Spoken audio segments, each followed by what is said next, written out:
Halo semuanya, perkenalkan nama saya Miracle Janice Agiminove, saya dari kelas 12 IPS 3 nomor absen 18. Pada kesempatan kali ini saya membuat video yaitu panggilan profesi, yang dimana saya mewawancarai dua narasumber. Satu narasumber yaitu mahasiswa semester 5 dan satu narasumber expert yang saya mewawancarai salah satu expert yang saya impikan untuk dalam bidang profesinya.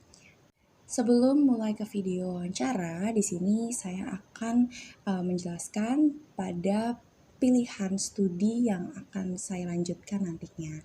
Saya memilih Universitas 11 Maret di Surakarta, Jawa Tengah sebagai perguruan tinggi yang saya menjadikan pilihan pertama saya untuk ambil Fakultas Ilmu Sosial Politik, di mana saya mengambil jurusan Ilmu Komunikasi di sana.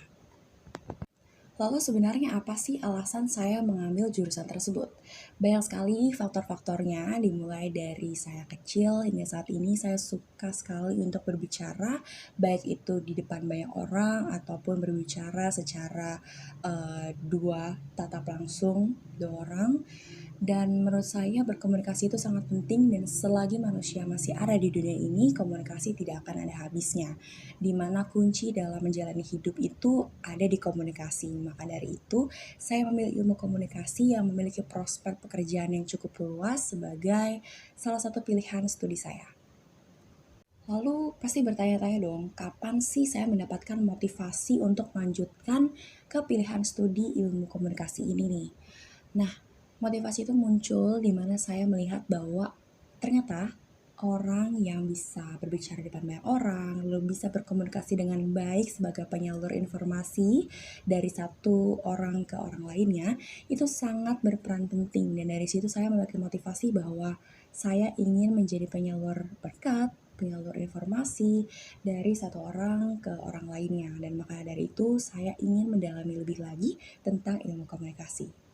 Nah, lalu selanjutnya kemampuan apa sih yang dibutuhkan untuk menunjang pilihan studi yang saya pilih ini?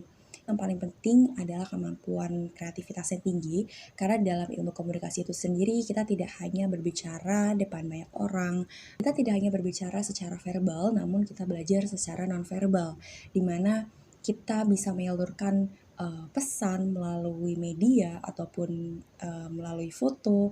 Maka dari itu kemampuan yang harus dimiliki adalah kreativitas, lalu tanggung jawab, disiplin, dan kita juga harus komitmen untuk menyampaikan informasi dan menyampaikan pesan secara jujur dan realistis. Selanjutnya adalah tantangan untuk mendapatkan jurusan ini. Karena saya memilih Universitas 11 Maret sebagai perguruan tinggi negeri yang nantinya akan saya pilih untuk melanjutkan pilihan studi saya. Tentu dengan universitas negeri itu sendiri tantangannya sangat besar, khususnya ilmu komunikasi itu di zaman sekarang ini sangat banyak peminatnya. Bahkan dalam satu kampus aja peminatnya itu bisa 2.500 orang, namun daya tampungnya hanya 50 orang. Dan menurut saya itu tantangan yang luar biasa. Tantangan yang harus saya lewati untuk saya mencapai cita-cita saya. Lalu banyak sekali yang harus dilewati, di mana kita harus belajar maintain waktu, gimana harus belajar untuk menyesuaikan dan menyiapkan diri kita untuk bersaing dengan ribuan orang di luar sana. Selanjutnya, usaha yang dilakukan untuk mendapatkan jurusan yang saya inginkan perlu dilakukan tentunya adalah belajar, berusaha, dan berdoa. Untuk usaha yang sudah saya lakukan tentunya segala cara sudah saya lakukan, namun saya merasa bahwa segala usaha yang udah saya lakukan ini mungkin kurang maksimal, tapi saya sebisa mungkin melakukan segala usaha untuk menyiapkan ini semua dengan semaksimal mungkin, dengan seluruh tenaga, energi, waktu, dan semuanya untuk mendapatkan cita-cita saya, yaitu jurusan ilmu komunikasi ini. Lalu untuk refleksi diri, di sini saya merasakan dalam diri saya yang mungkin belum cukup maksimal untuk mempersiapkan apa yang nantinya harus saya hadapkan di masa depan. Maka dari itu untuk refleksi diri, saya sekarang ini masih sedang dalam proses untuk berubah ke dalam hal yang lebih baik, dan saya ingin membuktikan bahwa saya mampu dan diri saya bisa, dan saya percaya bahwa waktu Tuhan pasti yang terbaik. Namun kita perlu berusaha sampai sebaik-baiknya dan sekuat tenaga kita, di mana kita sudah menunjukkan yang terbaik dan maksimal untuk hal yang kita inginkan. Selamat sore. Sore. Sebelumnya minta maaf banget untuk mengganggu waktunya. Jadi sebelumnya perkenalkan, nama aku Miracle Janisa Giminove atau bisa dipanggil Miracle. Aku di SMA Pangulir 12 Terpasius, kelas 12 IPS 3. Oke, halo Miracle, salam kenal.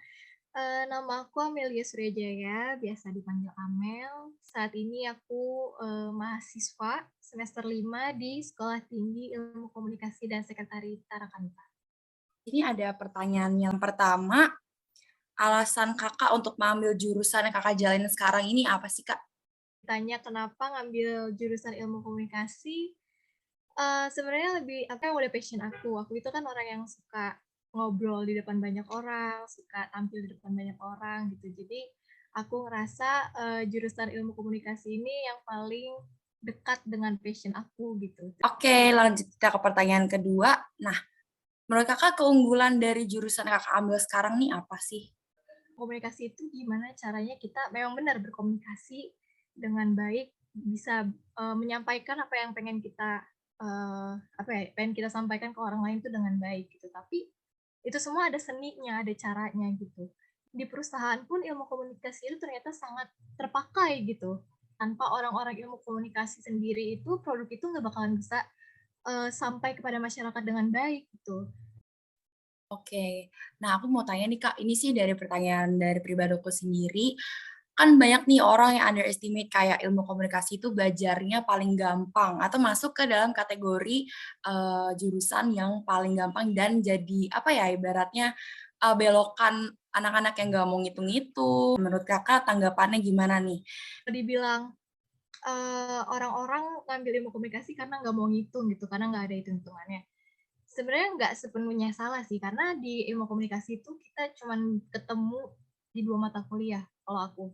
Di pajak dan juga di statistika, di situ aja.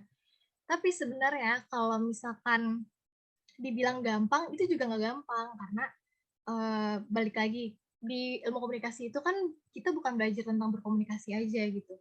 Kita belajar juga jadi seorang event planner, jadi gimana caranya kita bikin sebuah produk dan gimana kita memasarkan produk itu gitu.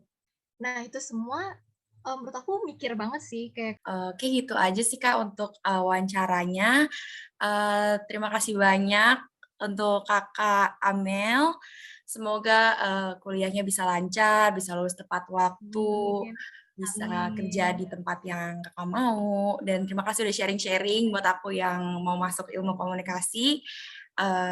Makasih udah bantu buat ngerjain tugas aku. Makasih waktunya. Oke, Oke, halo, aku Bagas.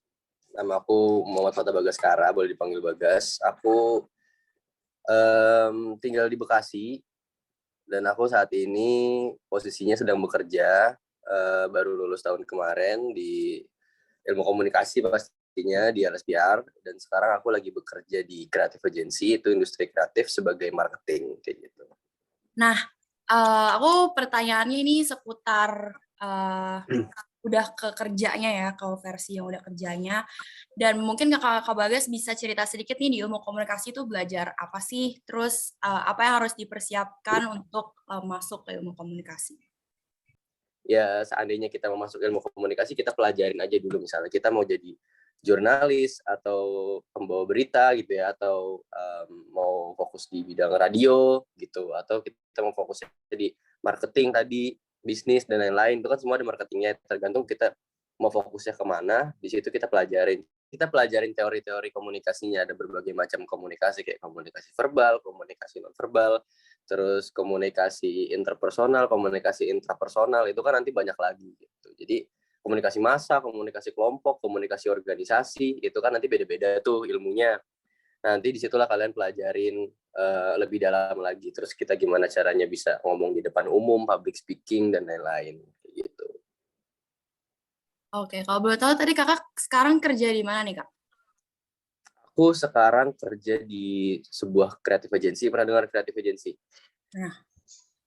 Iya, jadi aku sekarang kerja di creative agency. Base-nya di Bekasi juga sebenarnya. Namanya Kama Kolektif.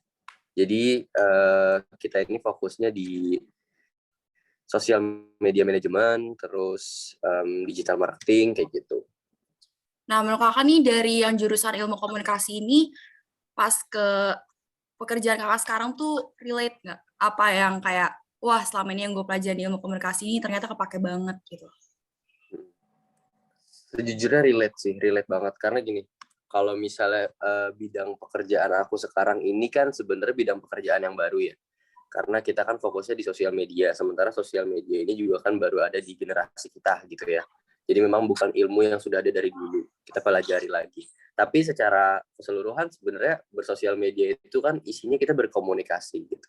Misalnya kita punya klien, kita handle sosial media mereka gitu ya. Sementara mereka perusahaan yang punya citra baik, kita kan harus gimana caranya bikin komunikasi di sosial medianya juga baik supaya impact ke perusahaan mereka pun baik gitu. Dan itu kan kita pelajarin waktu kuliah, caranya berkomunikasi, caranya kita bikin copywriting, itu kan juga sebuah komunikasi gitu ya. Kita nulis di teks gitu. Terus habis itu gimana caranya kita berkomunikasi dengan klien, gimana caranya kita bahasanya pitching klien agar supaya bisa kerja sama kantor kita gitu. Itu kan semua berhubungan sama komunikasi. Kalau komunikasi kita baik, otomatis lawan bicara kita pun di sini case-nya klien ya, klien pun akan berkomunikasi dengan baik juga sama kita, akhirnya itu mendapatkan impact yang citranya baik juga ke kitanya, jadinya nanti mereka lebih percaya sama kita, kerjasamanya lebih baik gitu. Pasti ngaruh banget sih. Terima kasih Kak Bagas untuk sharing-nya. Oke, karena ini udah selesai pertanyaannya juga, terima kasih banget Kak Bagas udah ngeluangin waktunya, maaf mengganggu waktunya ya Kak. Semoga Kak Bagas bisa sukses di kerjanya. Amin. Dan terima kasih buat kesempatannya.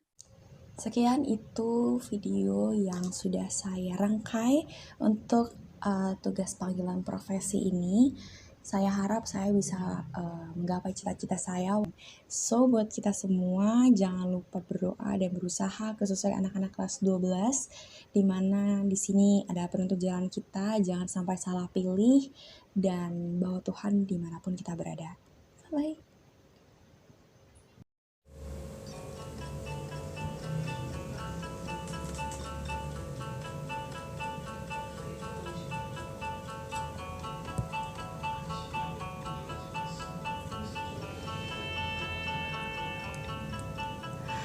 Tiap saat ku memikirkan kamu, tak henti ku cemaskan masa depan, mengkhawatirkan